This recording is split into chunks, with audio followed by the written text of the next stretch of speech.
یہاں اس طرح کی بدشگونیاں بہت عام بات تھی، آج بھی ہے، ان کی مذہبی کتابوں میں ہے، اس وجہ سے عام لوگوں میں بھی یہ باتیں، گھر سے باہر نکلے کالا کتا دیکھ لیا یا بلی نے راستہ کاٹ لیا اور کالی بلی نے کاٹ لیا تو اور بہت زیادہ خطرناک معاملہ ہے، تو سمجھتے تھے اب معاملہ بہت خطرناک ہے۔ نئی گاڑی لی اور شو روم سے باہر گھر لا رہے تھے، ذرا سا کسی کو ٹچ ہو گیا یا کچھ لگ گیا کہ یہ اچھی گاڑی نہیں ہے، اور اونے پونے داموں میں اس کو نکال دیتے ہیں۔ اسی طرح گھر سے باہر نکلے، عورت کو دیکھ لیا کہ یہ بدشگونی ہے، کام نہیں ہوگا، عورت کو بدشگون سمجھتے تھے، نحوست سمجھتے تھے۔ الو کو دیکھا، کوے کو بیٹھا دیکھ لیا کہ اب یہ اچھا شگون نہیں ہے، بدشگونی لیتے تھے۔ اسی طرح اگر کوئی نئی نویلی دلہن آئی اور اس گھر میں اس کے آنے کے فوراً بعد کسی کا اسی زمانے میں انتقال ہو گیا تو کہتے یہ بڑی منحوس عورت ہے۔ تو یہ سب نحوست کی جتنی چیزیں ہیں اسلام میں اس کی کوئی حیثیت نہیں ہے، یہ شرک کی چیزیں ہیں۔ اور شرک جو ہے نا، شرک ڈرپوک انسان کو بناتا ہے، یاد رکھیے ہمیشہ۔ توحید انسان کو بہادر بناتی ہے اور شرک انسان کو ڈرپوک بناتا ہے۔ آپ دیکھ لیجیے، اب یہ میں نے مختصر الفاظ میں کہہ دیا، جس انسان کا یہ یقین ہوگا، یہ ایمان ہوگا، سب کچھ کرنے والا اللہ ہے، اس کے علاوہ کوئی کچھ نہیں کر سکتا، نہ کوئی انسان، نہ کوئی فرشتہ، نہ کوئی جن، نہ کوئی انس، نہ کوئی پرندہ، نہ کوئی اور چیز، تو انسان بہادر بنتا ہے، چاہے پرندہ ادھر اڑے ادھر اڑے، اس کو کوئی فرق نہیں۔ لَنَرْجُمَنَّكُمْ وَلَيَمَسَّنَّكُمْ مِنَّا عَذَابٌ أَلِيمٌ۔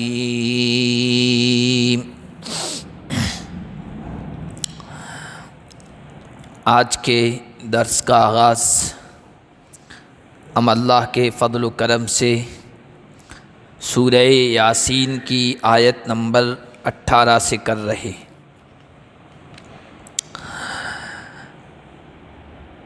پچھلا جو درس ہوا تھا اس میں یہ بات ذکر ہوئی تھی کہ اللہ تعالیٰ نے ایک بستی والوں کی طرف اپنے 2 رسول بھیجے، بستی والوں نے ان دونوں کی تکذیب کی، ان کو جھٹلایا، تو اللہ تعالیٰ نے ان کی تائید کے لیے ایک تیسرا آدمی بھیجا، اور ان تینوں نے یہ کہا کہ ہم اللہ کی طرف سے بھیجے ہوئے ہیں، اللہ کا پیغام آپ تک پہنچا رہے ہیں۔ تو بستی والوں نے کہا کہ تم لوگوں میں کون سے سرخاب کے پر لگے ہوئے ہیں، تم ہماری طرح انسان ہو، ما انتم الا بشر مثلنا، اور اللہ نے کوئی تمہیں پیغمبر بنا کے نہیں بھیجا ہے، اللہ کا نام لے کر تم اپنی دنیا یا اپنی دکان چمکانا چاہتے ہو، اپنے آپ کو بڑا بنانا چاہتے ہو، اور تم لوگ جھوٹے ہو۔ پیغمبروں نے کہا کہ بھائی مانو نہ مانو، ہم تو اللہ کے پیغمبر ہیں اور ہمارے ذمے اللہ کا پیغام پہنچا دینا ہے، ہماری ڈیوٹی، ہمارا فریضہ یا ذمہ داری یہی تھی، ہم نے تم تک پہنچا دی۔ ایمان کیا ہے؟ اللہ پر ایمان لانا ہے، توحید کو ماننا ہے، رسولوں کی رسالت سچ برحق ہے، مرنے کے بعد دوبارہ زندگی قیامت برحق ہے، یہ ہم نے تمہیں سمجھا دیا، اب منوانا ہمارے ذمے نہیں ہے۔ وما علینا الا البلاغ المبین، ہمارے ذمے پیغام کو پہنچا دینا ہے، وہ ہم نے کر دیا۔ آج جو آیتیں ہم نے پڑھی اس میں بستی والوں نے پھر واپس جواب کیا دیا ہے؟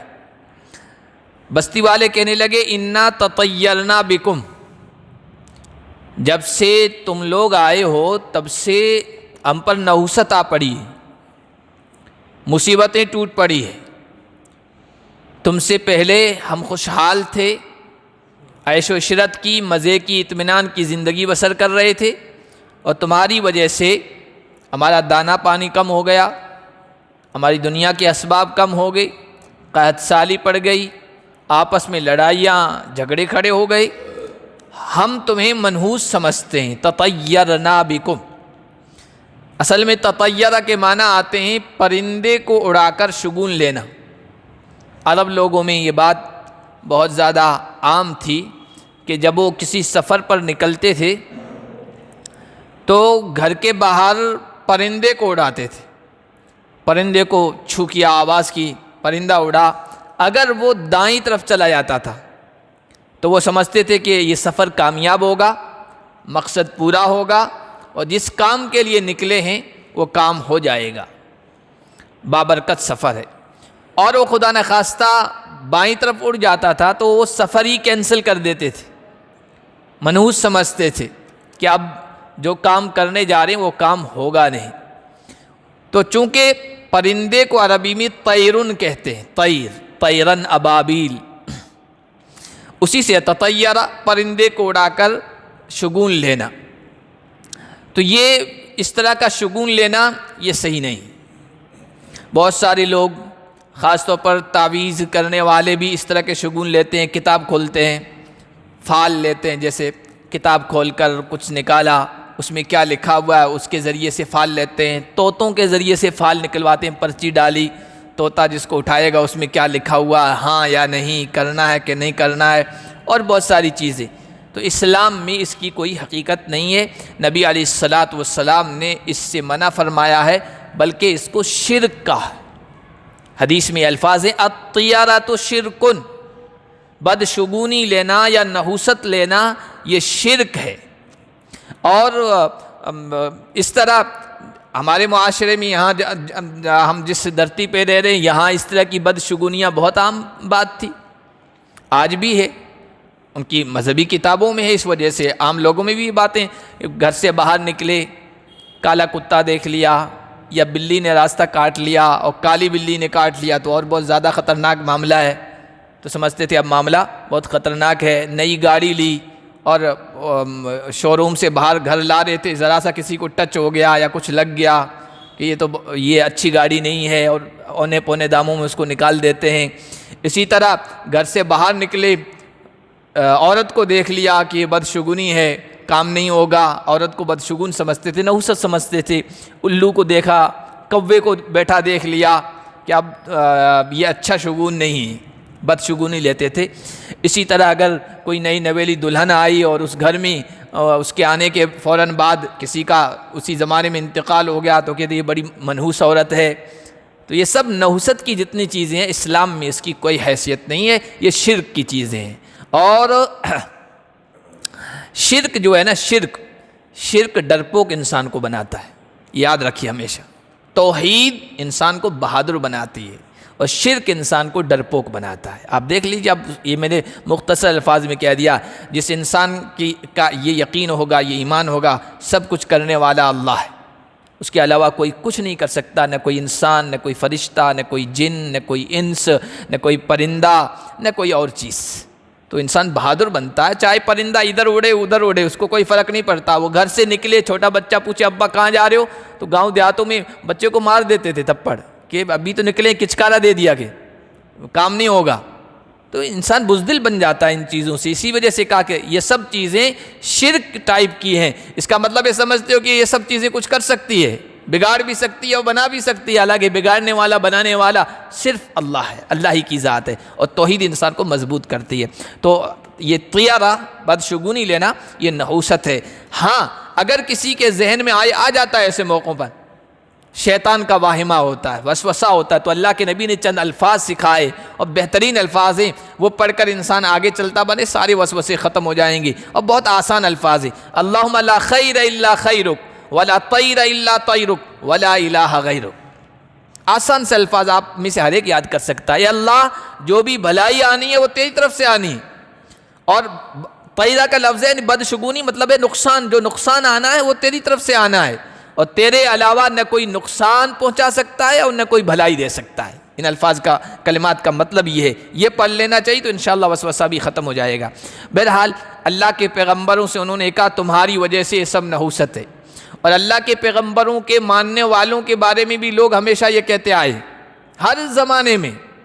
کورونا میں آپ نے دیکھا ہوگا، کورونا کس سے پھیلا، یہ نحوست کس سے آئی، لوگوں نے کتنا بدنام کیا.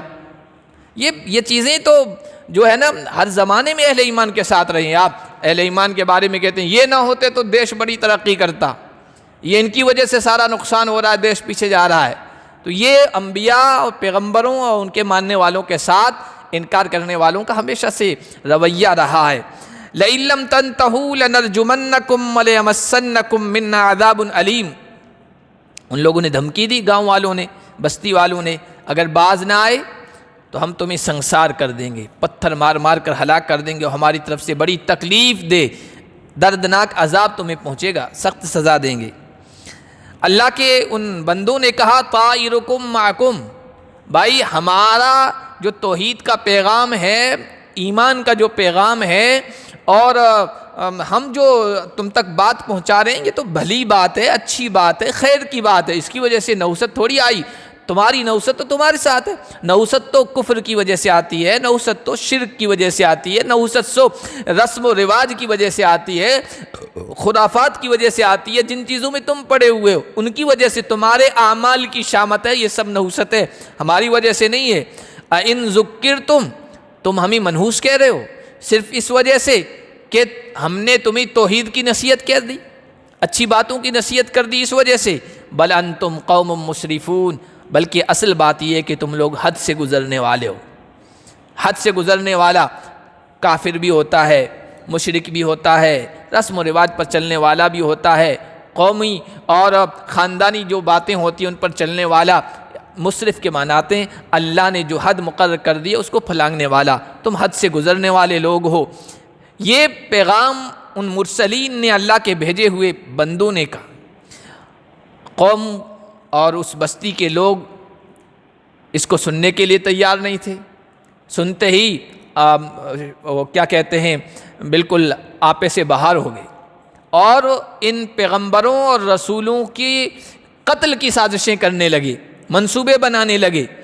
ایک اللہ کا بندہ ایسا تھا جو مسلمان ہو چکا تھا، ان اللہ کے بندوں کی کرامت دیکھ کر یا ان کا معجزہ دیکھ کر وہ مسلمان ہو چکا تھا، اور اب تک اتنا کھلم کھلا اپنے ایمان کا اعلان نہیں کیا تھا۔ جب اس کو یہ بات پتہ چلی کہ ان اللہ کے پیغمبروں کو یا مرسلین کو قتل کرنے کی سازشیں ہو رہی ہے، لوگ ان کو مارنے کے در پہ ہیں، تو وجاء من اقصى المدینة رجل یسعی، شہر کے کنارے میں، اس بستی کے کنارے میں وہ ایمان والا رہتا تھا، وہ بھاگتا ہوا آیا اور لوگوں کو سمجھایا۔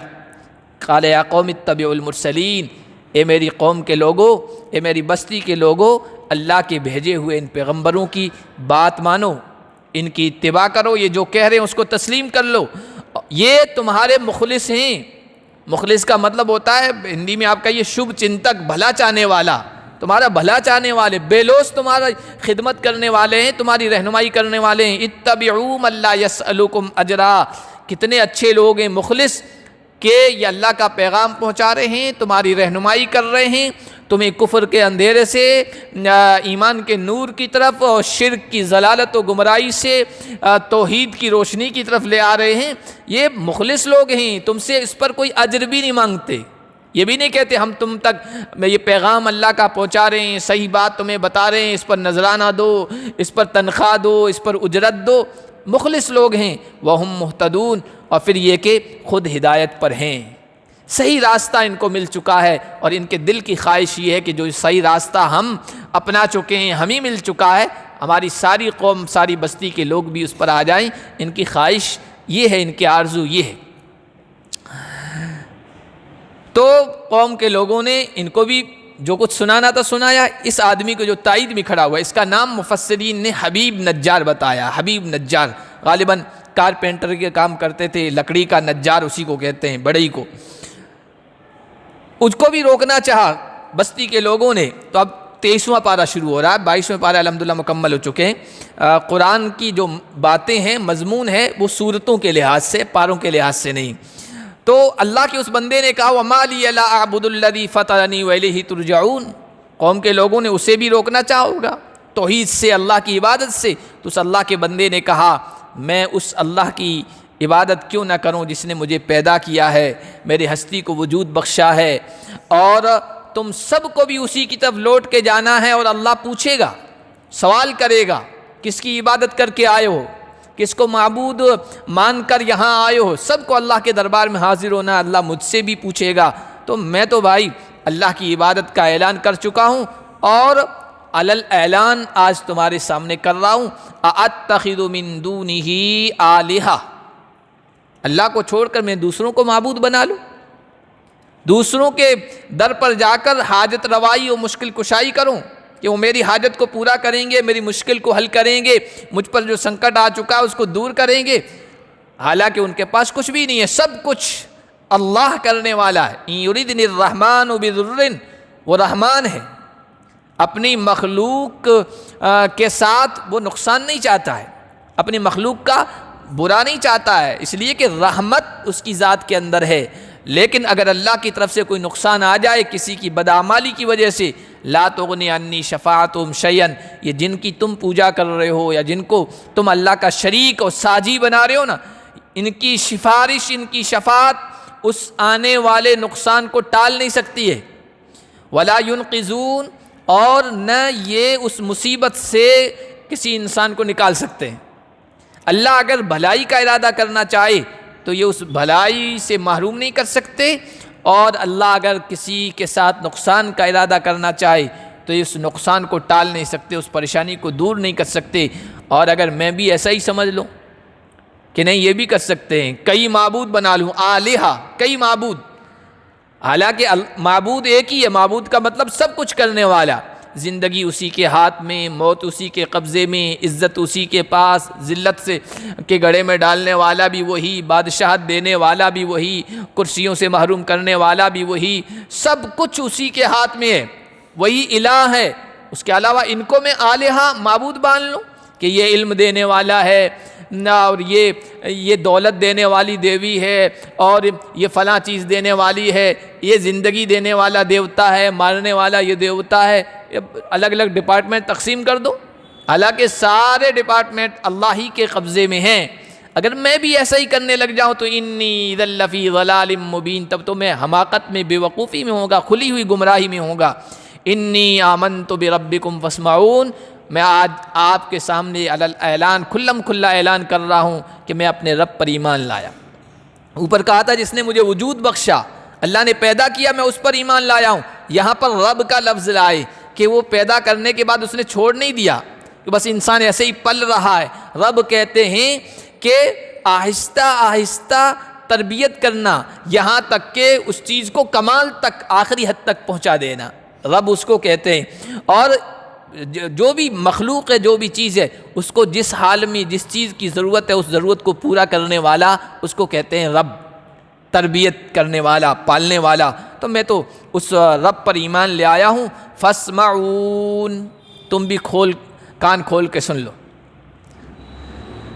اس نے جب یہ اعلان کیا تو اب روایات میں آتا ہے، یہاں قرآن نے کچھ نہیں کہا، قرآن نے آگے کہا کہ اس سے کہا گیا جنت میں داخل ہو جا۔ ظاہر سی بات ہے، اس سے بات خود بخود سمجھ میں آ جاتی ہے، جو باتیں خود بخود سمجھ میں آ جاتی ہے قرآن اس کو نہیں بیان کرتا ہے، انسان خود سمجھ میں جائے۔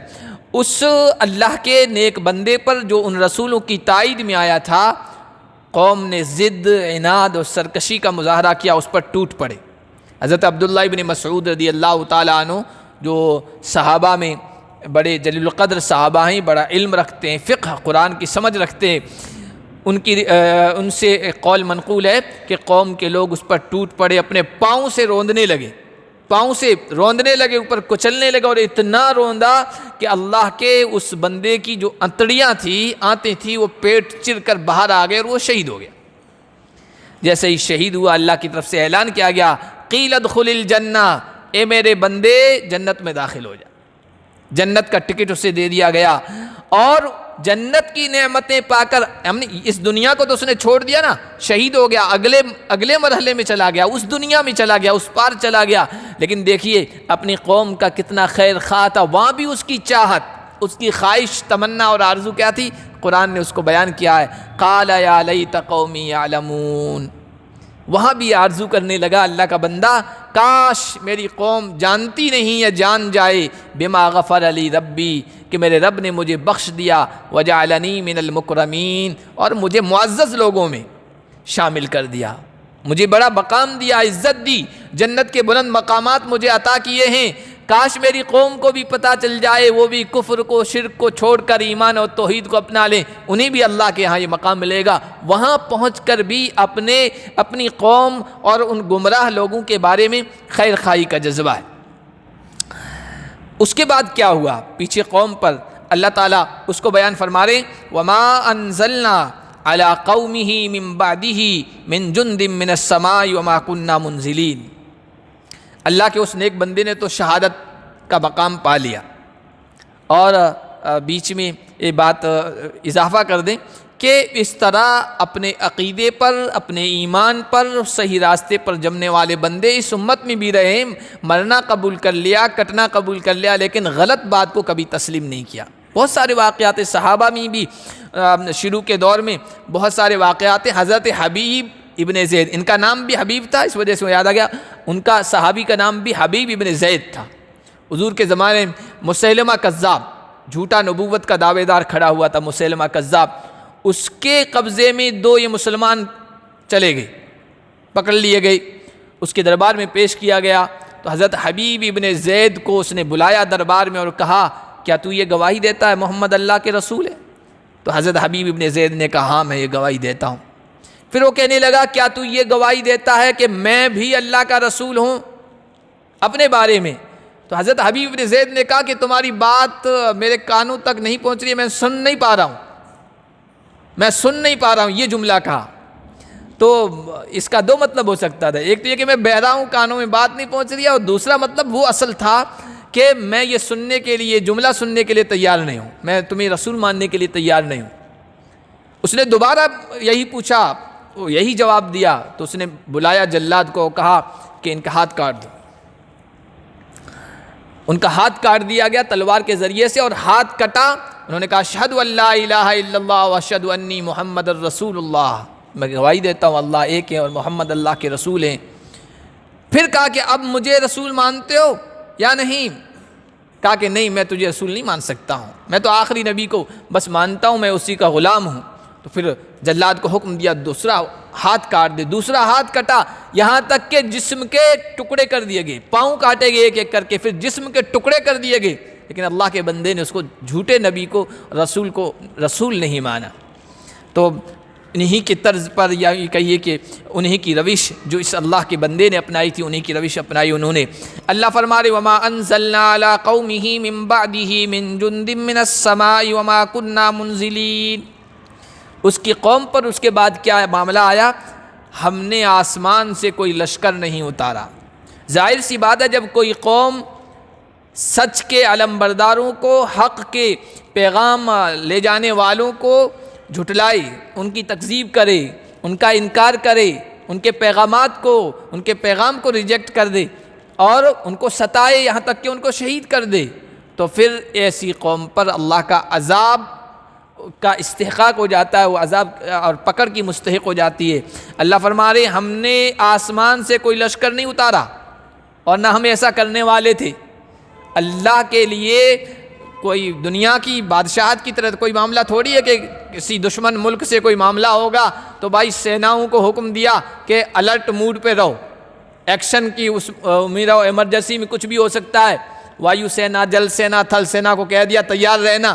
اللہ کو یہ سب کچھ کرنے کی اور تیار کرنے کی ضرورت نہیں ہے۔ اللہ فرما رہے، آسمان سے ہم نے کوئی لشکر نہیں اتارا۔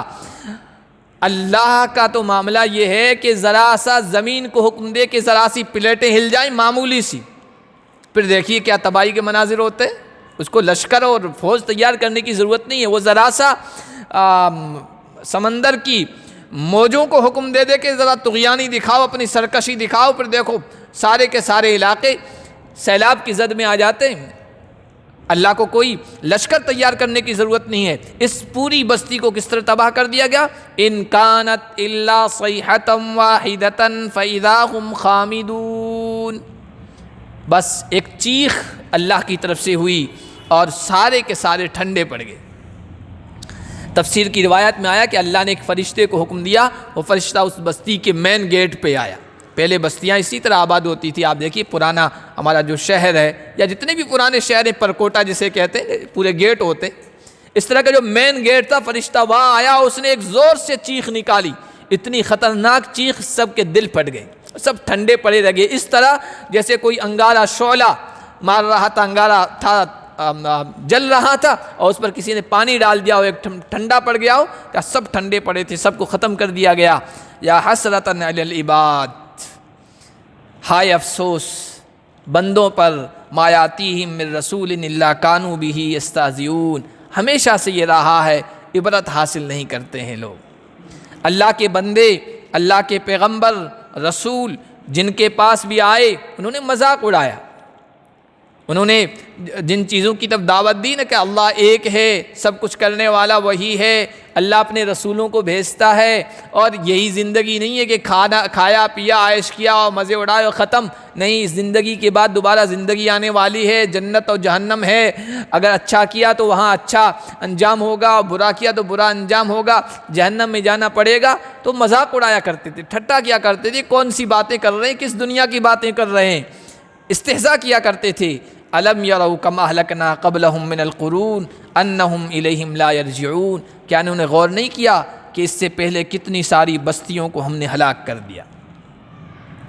یہ قریش کے لوگوں کو، مکہ کے عرب کے لوگوں کو، اور پھر اس کے بعد انسانیت جو بھی قیامت تک آئے گی سب کو کہا جا رہا ہے کہ بھائی اللہ کے سچے جو پیغام ہیں، سچا پیغام ہے، اس میں غور و فکر کر لو، نظر ثانی کر لو، مان لو، تسلیم کر لو، ورنہ تم سے پہلے بھی لوگ تھے اور بڑی طاقت والے، قوت والے تھے، اور کہا کرتے تھے ہم سے بڑھ کر طاقتور کون ہے، ہمارا کون کیا بگاڑ سکتا ہے۔ بڑی بڑی قومیں آئی، بڑی بڑی تہذیبوں والی اور ثقافت والی، تمدن والی، ترقی والی، جب ہمارے رسولوں کی تکذیب کی اور ہمارے سامنے وہ آئے مخالفت پر، تو ہم نے سب کو ہلاک کر دیا، برباد کر دیا۔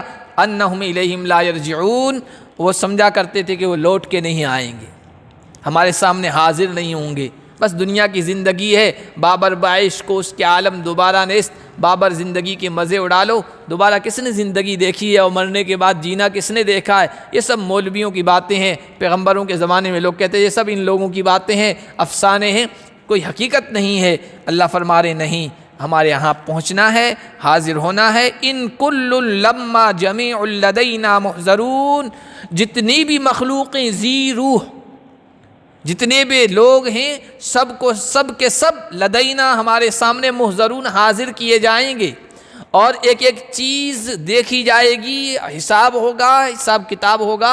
ان خیرا فخیر من یعمل مثقال ذرۃ خیرا یرہ ومن یعمل مثقال ذرۃ شرا یرہ، ہم انصاف کی ترازو قائم کریں گے۔ نضع الموازین القسط لیوم القیامہ، قیامت کے دن ہم انصاف کی ترازو قائم کریں گے، جس نے کوئی نیکی کی ہوگی اس ذرہ برابر نیکی کا بھی اس کو بدلہ ملے گا، اور جس نے برائی کی ہوگی، گناہ کیا ہوگا، ذرہ برابر بھی معمولی سا گناہ کیا ہوگا، شر اور برائی کی ہوگی، اس کی سزا وہ پائے گا۔ آگے کسی کے ذہن میں آ سکتا ہے کہ مرنے کے بعد دوبارہ کیسے زندہ ہوں گے، ہم نے تو نہیں دیکھا، تو اللہ تعالیٰ نے قرآن میں اس کی مثالیں دی اور بار بار دی ہیں۔ عام فہم یعنی عام بندہ بھی سمجھ جائے، اس طرح کی مثالیں دی ہے کہ مرنے کے بعد دوبارہ زندہ ہونا یہ تو تم اپنی آنکھوں سے دیکھتے رہتے ہو۔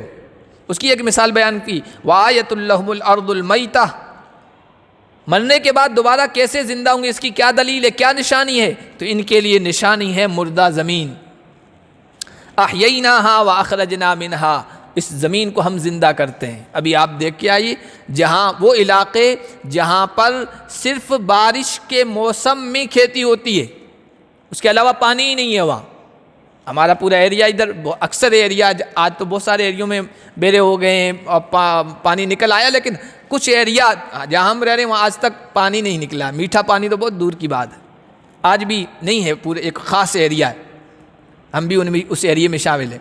تو وہاں صرف بارش کا پانی ہے، اسی میں کھیتی ہوتی ہے۔ ابھی آپ دیکھ کے آئیے، ایسا لگے گا کہ بارش کے موسم میں اتنا شاندار منظر ہوتا ہے کہ کھیت سے نکلنے کا کسان کا، انسان کا جی نہیں چاہتا ہے، وادی کشمیر کا مقابلہ کرتا ہوا ریگستان نظر آتا ہے اگر بارش اچھی ہو جائے، کہ انسان وہاں سے نکلنے نہیں ایسا جی کرتا۔ لیکن ابھی جا کے آپ دیکھیے، ہوائیں اڑ رہی ہے اور ہو کا عالم ہے پورا، انسان وہاں جا کے سوچتا ہے یہ لوگ کیسے رہتے ہیں، مول صاحب آپ کیسے رہتے ہیں یہاں لوگ، یوں کہتے ہیں لوگ۔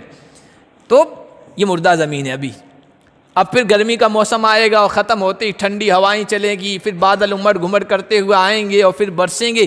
جیسے ہی بارش کے قطرات اس زمین پہ پڑتے ہیں اور چند دنوں یا چند ہفتوں میں پوری سبز مخملی چادر اس زمین پر بچھ جاتی ہے۔ یہ ہے زمین کا زندہ ہونا دوبارہ۔ احییناھا، اس کو ہم نے نکالا، ہم نے زندہ کیا۔ واخرجنا منھا حبا فمنہ یاکلون، اور ہم نے اس میں سے دانہ نکالا، اناج نکالا اور چارہ نکالا جس سے لوگ کھاتے ہیں۔ یہ مردہ زمین جب اس کو ہم زندہ کر رہے ہیں، انسانوں کو بھی اسی طرح زندہ کر دیں گے۔ اسی سلسلے میں اللہ نے اپنی قدرت کی نشانیاں آگے بیان کی ہے کہ ہم یہ کر سکتے ہیں، سب کچھ ہمارے لیے کچھ بھی مشکل نہیں ہے۔ انشاءاللہ اگلے درس میں پڑھیں گے۔ اللہ پاک ہم سب کو اپنے قدرت کی نشانیوں میں غور و فکر کرنے کی اور قرآن کے پیغام کو سمجھنے کی، اس پر عمل کرنے کی توفیق عطا فرمائے۔